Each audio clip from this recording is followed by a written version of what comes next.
नोएडा से प्रीति मैम हमारे साथ मौजूद हैं। प्रीति मैम नमस्कार। नमस्कार आशीष जी। मैम आशीष किसी काम में बिजी हैं तो सुमित शो कर रहे हैं। अच्छा, लेकिन मैं क्या है आज आज सवाल ये है, मेरे पास कुछ स्टॉक्स हैं जो मैंने लॉन्ग टर्म के लिए खरीदा है। जैसे सुजलॉन एनर्जी है, मेरी एंट्री 26 रुपीज में हुई है। आरवीएनएल में मेरी एंट्री 246 में हुई है। आईआरईडीए में मैंने 182 रुपीज में एंट्री की है। और ऊर्जा ग्लोबल में 30 रुपीज में एंट्री की है। मेरा लॉन्ग टर्म पर्सपेक्टिव है। तो मैं ओके ये जानना चाह रही हूँ, क्योंकि चूंकि ये स्टॉक बहुत भाग रहा है तो मैं अभी टारगेट सेट नहीं कर पा रही हूँ।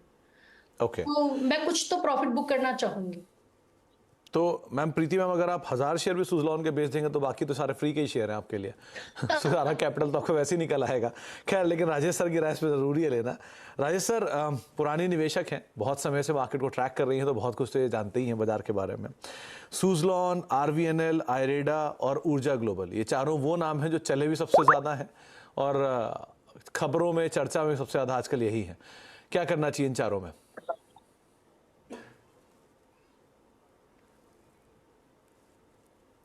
पहले तो इनको नमस्कार। और मैं बहुत सही बात कहूँ तो बहुत प्रभावित हूँ इनकी बातों से, जो इन्होंने कहा कि 7% पे ये घुमा लेती है और 4 बार घुमा लिया तो 28% रिटर्न आ गया। और दूसरी जो इन्होंने कही कि आप बेच दो तो बढ़ जाता है, सही है ये, और आप खरीद लो तो गिर जाता है, ये भी सही है। तो ये लगा रहेगा, इसके लिए चिंता नहीं करनी चाहिए। जहां तक स्टॉक्स की बात है, आपने सुजलॉन, आरवीएनएल, ऊर्जा ग्लोबल और एक और कुछ कहा था शायद आपने। आयरेडा। आयरेडा। तो जहां सुजलॉन की बात आती है, देखिए इरेडा, राइट। पहले आरवीएनएल और इरेडा ले लेते हैं। तो दोनों रेलवे से जुड़ी हुई कंपनियां हैं और बहुत अच्छा कामकाज कर रही हैं। अब जो करेक्शन इन दिनों देखने को मिल रहा है वो इस वजह कर देखने को मिल रहा है कि इतना खासा रन अप इन स्टॉक्स ने देखा था कि वैल्यूएशन स्ट्रेस्ड होते हुए नजर आ रहे थे।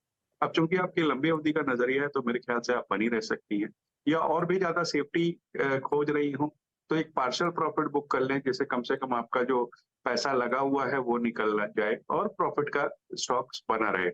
सुजलॉन पे आते हैं तो सुजलॉन पे देखिए फंडामेंटली बहुत कुछ चेंज हुआ है। पहले कंपनी में कर्ज का बहुत भार था, अब लगभग डेट फ्री होती हुई नजर आ रही है, क्योंकि जितने भी कर्ज थे उसके सामने उन्होंने क्यूआईपी से पैसे उठाए। तो नेट नेट डेट फ्री कही जा सकती है। 20 गीगावाट के आसपास की कैपेसिटी है।